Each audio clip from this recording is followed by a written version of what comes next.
যুদ্ধের পরিস্থিতির কারণে সমগ্র পৃথিবীর ইকোনমি টালমাটাল, সমগ্র পৃথিবীতে তেলের দাম বেড়ে গেছে।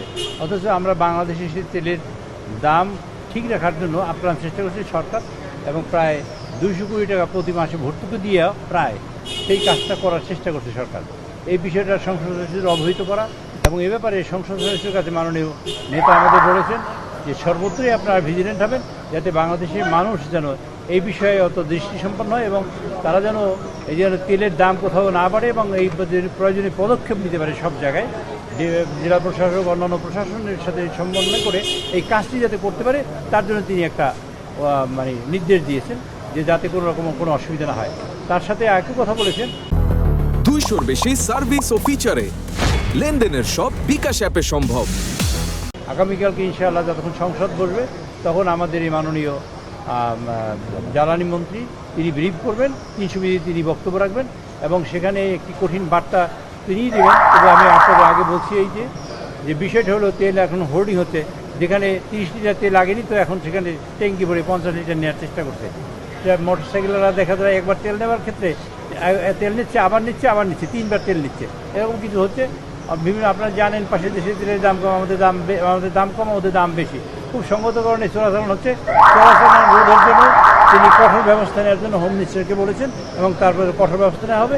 একই সময় যে অভিযান চালানো হবে যারা এরকম হোর্ডিং করছে বা যারা তেলের মজুত করে রাখছে বা তেলের আর্টিফিশিয়াল ক্রাইসিস তৈরি করার চেষ্টা করছে তাদের ব্যাপারে। একই সময় আমাদের জানানো হবে যে তেলের সাপ্লাই পর্যাপ্ত পরিমাণ আছে। 2 লক্ষ মেট্রিক টনের তেলের জাহাজ ইতিমধ্যে ঘাটে লেগেছে, আর আরও 2 লক্ষ মেট্রিক টনের জাহাজ ইতিমধ্যে লোড হয়েছে, তার অচিরেই বাংলাদেশে এসে পৌঁছবে। কাজে তেলের কোনো সাপ্লাইয়ের কোনো ঘাটতি নেই, কিন্তু ঘাটতি আর্টিফিশিয়ালি তৈরি হয়েছে কিছু মিডিয়ার কারণে এবং কিছু মানুষ অধিষ্ঠিত কিছু চোরাচালানির কারণে। কাজে এটা যাতে না হয় তার প্রয়োজনীয় ব্যবস্থা নেওয়ার জন্য আজকে এই সিদ্ধান্ত গৃহীত হয়েছে এবং এই আলোচনা হয়েছে।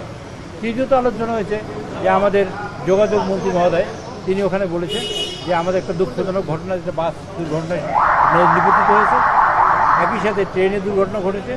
বাস কেন দুর্ঘটনা ঘটেছে সে ব্যাপারে কী পদক্ষেপ নিয়েছে সে ব্যাপারে আলোচনা হয়েছে।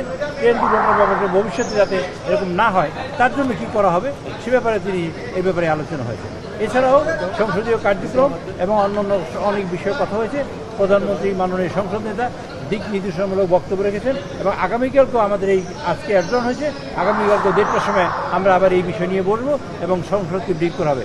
মাননীয় নেতা যেটা করেছেন সেটা হলো এই প্রথমবারের মতন বাংলাদেশে মন্ত্রীদের বাধ্য করেছেন সংসদ সদস্যদের অবহিত করার জন্য এবং সংসদ সদস্যরা অবহিত হয়ে তারা তাদের সংসদে কথা বলতে পারেন, একই সাথে তারা যারা মেজার নিতে পারেন তার নির্দিষ্ট নিজ নিজ এলাকায় সে ব্যবস্থা তিনি করেছেন। এবং এই মিটিংটা অ্যাডজন করে এই প্রথম দেখলাম যে আগামীকালকে 1:30টার সময় তিনি আবার একই মিটিং রেখেছেন যে আমাদের সংসদ সদস্যরা ইকুইপড হবে এবং তারা জানবে এবং সত্য জিনিসটা জানার পরে প্রয়োজনীয় যে ব্যবস্থা গ্রহণ করার তা তিনি ব্যবস্থা গ্রহণ করবেন। এবং সরকার এই দেশের মানুষকে কল্যাণ করার জন্য একটা মানবিক রাষ্ট্র এবং একটি রিয়েলি সমৃদ্ধশালী এবং একটি মানে কল্যাণমূলক রাষ্ট্র করার জন্য যে বদ্ধপরিকর সেটা বাস্তবায়ন করার জন্য মাননীয় নেতা সংসদ নেতা জনাব তারেক রহমান অত্যন্ত সচেষ্ট এবং তিনি তার সেই ইচ্ছেটা আজকে ব্যক্ত করেছেন।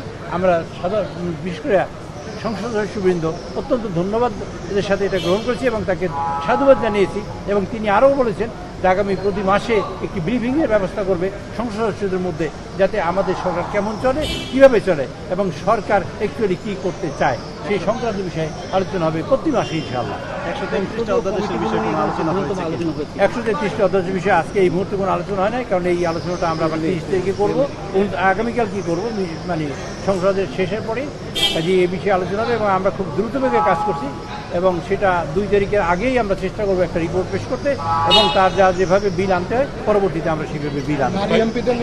সংসদ উপনেতা নারী এমপি, সংসদ নেতা এবং নারী এমপিদের সংক্রান্ত বিষয়ে কোনো আলোচনা হয়নি। সংসদীয় কমিটিগুলো, স্থায়ী কমিটিগুলো গঠন কবে হবে? সংসদীয় স্থায়ী কমিটিগুলো আজকে আলোচনা নেই, আশা করি এটা কালকে আলোচনা হবে।